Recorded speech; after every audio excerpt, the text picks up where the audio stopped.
ప్రతి మనిషి జీవితంలో సెల్ఫ్ జడ్జిమెంట్ చాలా ముఖ్యం. తనలో ఉన్న స్ట్రెంగ్త్, వీక్నెస్ ని తెలుసుకున్నోడు జీవితంలో ఎన్నో విజయాలు సాధిస్తాడు. అలా తనలోని శక్తి సామర్థ్యాలను కరెక్ట్ గా తూకం వేసి సినీ జీవితంలో ఎంతో ఎత్తుకి చేరుకున్న నటుల్లో రమాప్రభ ఒకరు. మదనపల్లె దగ్గర సంతనూతలపాడు వాస్తవ్యురాలు. చిన్నప్పటి నుండి నృత్య కళాకారినైన రమాప్రభను ఒక నృత్య ప్రదర్శనలో చూసి దర్శకుడు ప్రత్యేగాత్మ చిలకా గోరింక సినిమాలో కృష్ణంరాజు చెల్లిగా నటించమని అడిగారు. అలా 1966లో రమాప్రభకు మొదటి సినిమా అవకాశం వచ్చింది. సినిమా అవకాశం అలా వచ్చింది, కానీ ఇక్కడే తన సెల్ఫ్ జడ్జిమెంట్ తో సక్సెస్ సాధించింది.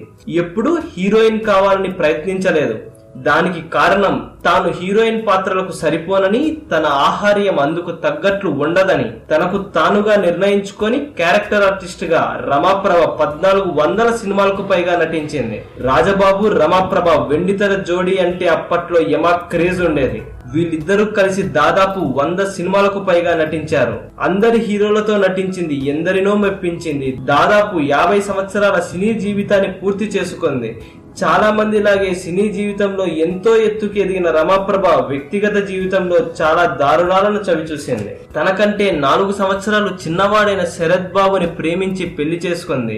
అప్పట్లో అది ఓ పెను సంచలనం సృష్టించిందనే చెప్పాలి. రమాప్రభని ఈ విషయమై ఎవరైనా ప్రశ్నిస్తే సీత రాముడి కంటే పెద్దది కదా అంటూ ఎదురు ప్రశ్నించేదట. కానీ ఈ బంధం ఎక్కువ సంవత్సరాలు నిలబడలేదు. పెళ్లైన 16 సంవత్సరాలకే విడాకులు తీసుకుని విడిపోయారు. తను ఓ తోడు కోసం శరత్ బాబుని పెళ్లి చేసుకుంటే అప్పటికే 500 సినిమాలకు పైగా నటించిన నన్ను తన సినీ అవకాశాల కోసం నన్ను పెళ్లి చేసుకున్నాడని, నన్ను ఒక పావులా వాడుకున్నాడని ఈ విషయం తర్వాత అర్థమైందని ఇప్పటికీ బాధపడుతుంటుంది. వెండితెరపై ఉత్తమ జంటగా ఎన్నో అవార్డులు మేమిద్దరం అందుకున్నామని, కానీ నిజ జీవితం దీనికి పూర్తి విరుద్ధంగా సాగిందని, నేను వెండితెరపై మాత్రమే నటిస్తే శరత్ బాబు నిజ జీవితంలో కూడా నటించాడని చెబుతుంది.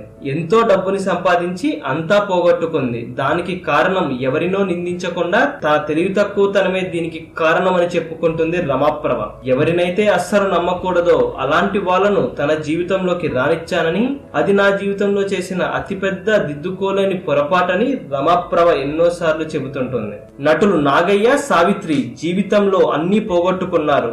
వాళ్ళని చూసి కూడా గుణపాఠం నేర్చుకోకుండా మేము అవే తప్పులు చేయడం జరిగిందని, సొంత వారి చేతిలో ఇంతలా మోసపోయినా ఎప్పుడు ఎవరిని పెద్దగా నిందించకుండా అంతా తన తప్పు వల్లే జరిగిందని చెప్పడం రమాప్రభకు మాత్రమే చెల్లిందని చెప్పాలి. విడాకులు తీసుకున్న తరువాత 5 సంవత్సరాలు తీవ్ర మానసిక ఒత్తిడికి లోనే బాబా మాటలకు ముగ్ధురాలై సాయిబాబా భక్తురాలిగా మారిపోయింది.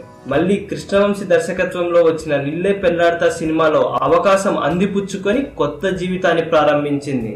ఇప్పుడు చాలా సంతోషంగా తన మిగిలిన జీవితాన్ని గడుపుతోంది.